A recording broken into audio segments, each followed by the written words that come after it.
The first big story that I remember as a kid, because like I said, I was too young when the media attention first started with you, was Communion, you know, when they had the book come out and everything. And I remember my mom reading it, and I was young, and I was saying, what is that? And she was kind of vague, which of course made me, when I was old enough, want to read. And that was my first interest into wanting to ask questions. Well, I think that whole perspective on alien presence as some sort of a horror story is part of what led a lot of people to resist believing it, you know, because they don't want there to be monsters out there, and I don't believe there are, you know.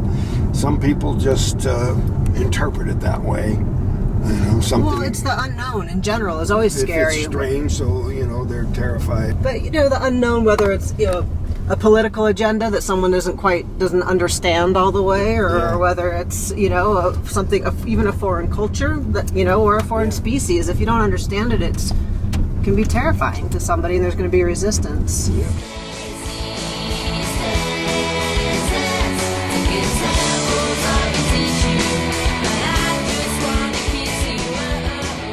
Well, I was the same way. It took me years to get past the idea of calling it an abduction, and it was, you know, I think now more of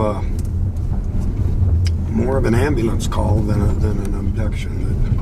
It was just an accident that precipitated events that wouldn't have happened otherwise.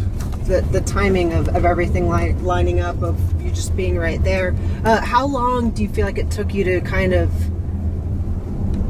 absorb what happened after you came back? Well, it was a long, slow process, and you know, what coming to that understanding intellectually came first, and then trying to get my emotional response to catch up to my intellectual understanding of it, you know. Sure. Because, you know, I could understand that, you know, circumstances don't point to it being so horrific, but, you know, the memory of the trauma and the fear really colored my feelings towards it for a long time, but... yeah, do you feel like it was in phases that you had? Yeah, it was in phases, and you know, it was a dawning awareness. You know, one thing was the fear that there was going to be some serious medical consequences to getting hit in the head with 500 million volts. You know, right? And it didn't materialize. You know, it actually started to, much to my surprise, go the other way. You know, I was never sick.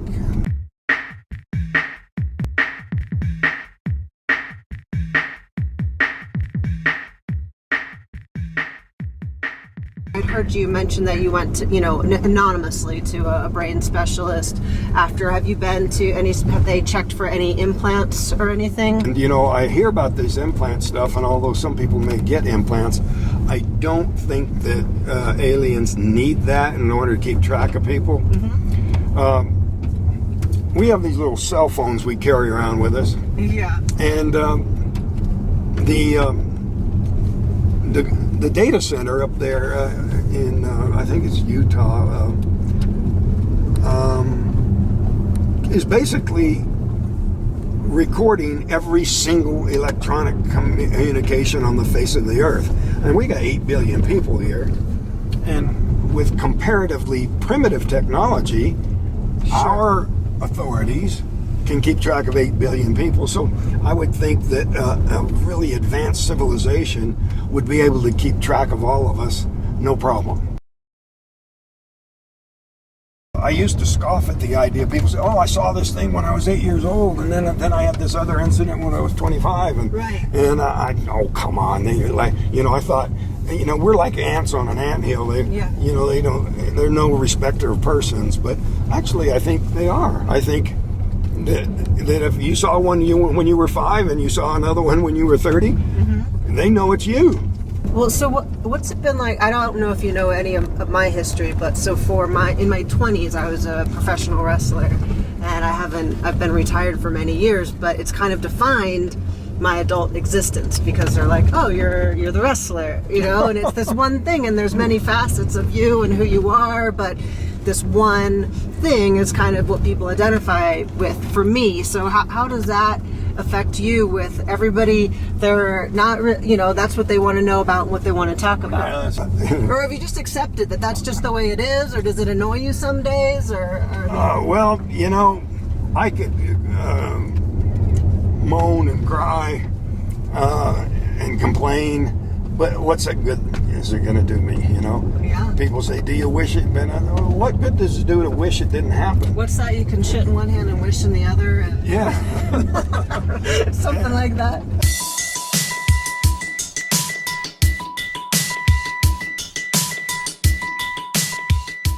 Same with me. It's like if you just go with it and let, you know, the people, they are most of them, I know that same, I have haters, or people are trying to have resistance, but people are more just curious and want to know, and people I knew well would pretend they didn't see me and pretend they didn't know me. Now I go out and people I barely know pretend we're old buddies from way back. Sure, you know? sure. That's funny. And get a picture with me. So I guess you could say that's better, you know, but there's a price that comes with it. There are people who just to have some claim to... Right, they know the guy that knew the guy. Yeah, I know the guy, so they'll make up stories. The Wildwoods, the people probably told you about some of those stories. You know, this guy says, "Yeah, I used to work with Travis on the log landing. And every day he'd come in, he'd take his hard hat off, and he'd put aluminum foil inside the Sure, hard hat." I mean, bull.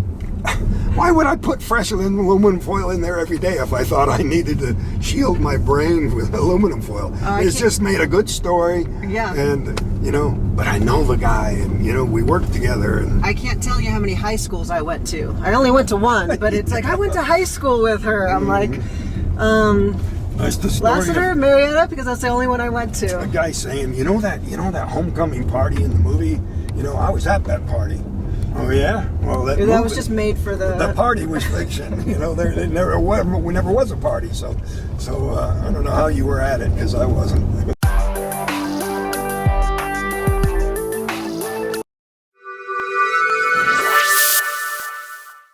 Catch the first 5 episodes of the UFO Show with Hall of Famer AMY DUMAS only on ASY TV. Follow Amy through UFO hotspots around the nation, explore the culture behind the phenomenon, and see the legendary places and meet the faces of those who truly believe. ASY TV is available on Roku, Amazon Fire, Apple TV, and at ASYTV.com. Use promo code UFO to support this show. It's the UFO Show with AMY DUMAS only on ASY TV.